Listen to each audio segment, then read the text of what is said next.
Nuestra historia comienza en un pequeño pueblo del Imperio Austrohúngaro, donde en el mes de mayo del año 1856 nació un niño llamado Sigismund Shlomo Freud.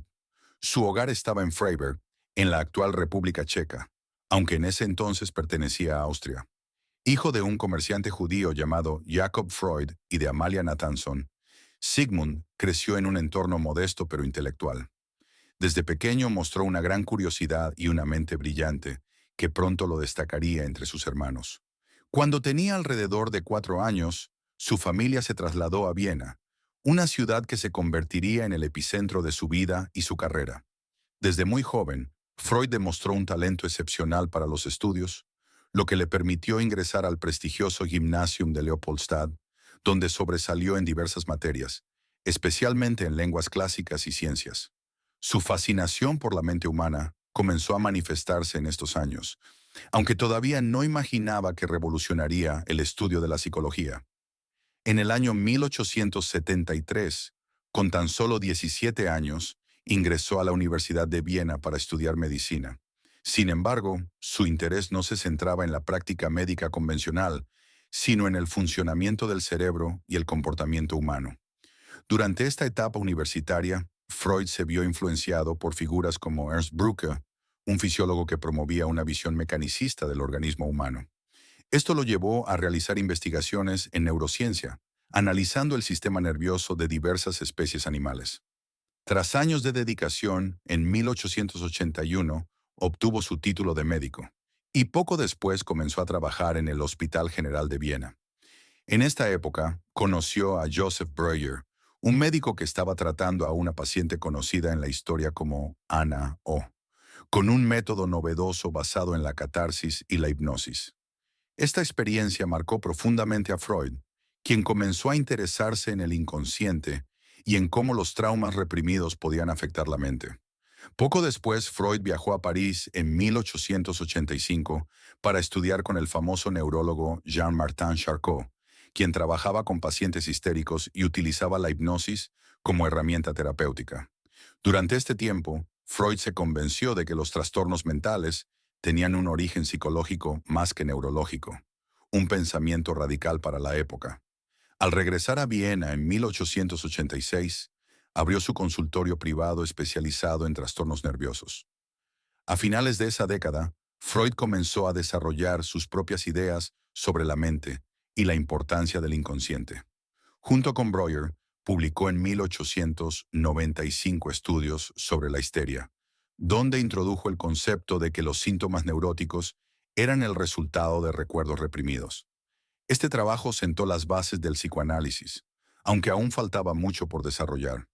Durante estos años, Freud se alejó de la hipnosis y empezó a desarrollar un nuevo método de exploración de la mente, la asociación libre.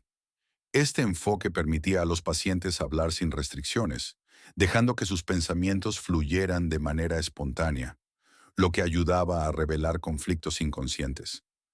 El cambio de siglo fue crucial para Freud. En 1900 publicó La interpretación de los sueños, una de sus obras más influyentes, donde introdujo la teoría de que los sueños eran manifestaciones del inconsciente y que podían revelar deseos reprimidos. En esta obra también planteó por primera vez la existencia del ello, el yo y el superyo, conceptos que más tarde se convertirían en pilares de su teoría. Su trabajo no estuvo exento de críticas. Muchos médicos y científicos de la época rechazaban sus ideas, considerándolas demasiado especulativas y sin fundamento empírico. Sin embargo, Freud siguió adelante, formando un círculo de seguidores que daría origen al movimiento psicoanalítico. A medida que la primera década del siglo avanzaba, Freud fue ganando reconocimiento, aunque también enfrentó conflictos con algunos de sus primeros discípulos, como Carl Jung y Alfred Adler, quienes se separaron de su enfoque para desarrollar sus propias teorías. Hasta este punto, Freud había sentado las bases del psicoanálisis, pero aún quedaban años de desarrollo, conflictos y reconocimiento mundial. En la siguiente parte del video exploraremos cómo su legado se consolidó y cómo sus teorías impactaron la psicología y la cultura hasta el día de hoy. A comienzos del siglo XX, Freud ya era una figura influyente dentro del mundo académico. aunque todavía enfrentaba escepticismo y rechazo por parte de muchos colegas. Sin embargo, el movimiento psicoanalítico comenzó a expandirse con rapidez. En el año 1910, junto con sus seguidores más cercanos, fundó la Asociación Psicoanalítica Internacional, una institución dedicada a promover y desarrollar sus teorías. Entre sus miembros más destacados se encontraban Carl Jung, Alfred Adler y Otto Rank, aunque más adelante surgirían conflictos ideológicos entre ellos. En esta época, Freud continuó refinando su teoría del psicoanálisis. En el año 1915, publicó una serie de ensayos sobre la teoría de la represión, donde explicaba cómo los traumas y deseos inaceptables eran apartados de la conciencia para evitar el conflicto interno. También elaboró su teoría sobre el desarrollo psicosexual, en la que describió 5 etapas clave en la infancia: oral, anal, fálica, latencia y genital. Estas ideas generaron controversia, ya que Freud sugería que la sexualidad estaba presente desde los primeros años de vida, un concepto radical para la época. La llegada de la Primera Guerra Mundial en 1914 marcó un punto de inflexión en su trabajo. Freud observó cómo el conflicto bélico provocaba trastornos psicológicos severos en los soldados, lo que lo llevó a desarrollar nuevas ideas sobre la agresión y el instinto de muerte.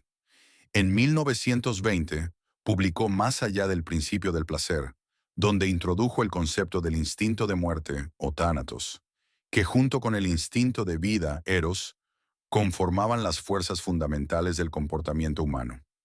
En 1923, Freud presentó una de sus teorías más influyentes: la estructura de la personalidad, dividiéndola en ello, yo y superyo. Según él, el ello representa los impulsos instintivos y deseos inconscientes.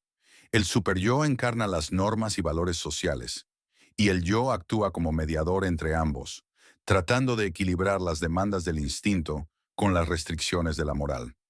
Esta teoría redefinió el estudio de la psicología y sigue siendo un pilar en el campo psicoanalítico. Ese mismo año, Freud recibió un duro golpe. Le diagnosticaron cáncer en la mandíbula, consecuencia de su fuerte adicción al tabaco.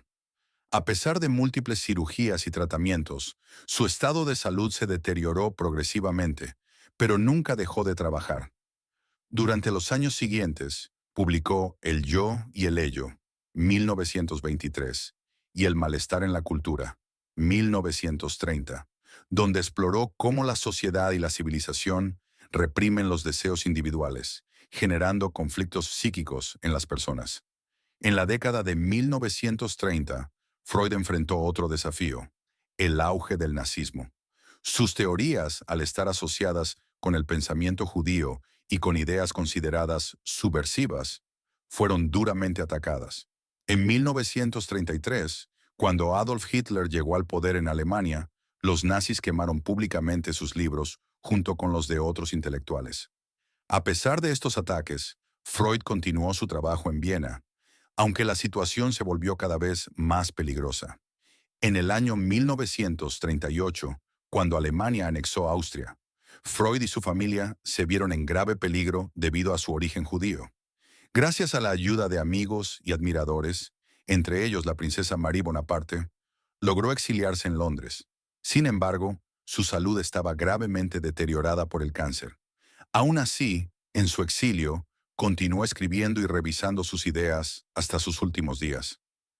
El 23 de septiembre de 1939, Sigmund Freud falleció a la edad de 83 años en Londres. Su médico personal, siguiendo su voluntad, le administró una dosis letal de morfina para aliviar su sufrimiento. Con su muerte, el mundo perdió a uno de los pensadores más influyentes del siglo XX, pero su legado continuó vivo. El impacto y legado de Freud. Aunque sus teorías han sido debatidas, criticadas y reinterpretadas a lo largo de los años, Freud sentó las bases del psicoanálisis y transformó nuestra comprensión de la mente humana. Sus conceptos sobre el inconsciente, la represión, la transferencia y el desarrollo psicosexual siguen influyendo en la psicología, la literatura, el cine y la cultura en general. Hoy en día, el psicoanálisis sigue siendo una corriente importante dentro de la psicología, y aunque ha evolucionado, muchas de sus ideas originales todavía se aplican en la terapia moderna. Freud no solo cambió la forma en que vemos la mente, sino que también abrió la puerta a nuevas formas de explorar y tratar los conflictos humanos. Su vida fue una mezcla de lucha, innovación y resistencia frente a la adversidad, lo que lo convirtió en una de las figuras más icónicas del pensamiento moderno. A pesar de las críticas, su influencia perdura y su legado sigue inspirando a generaciones de psicólogos, filósofos y artistas en todo el mundo.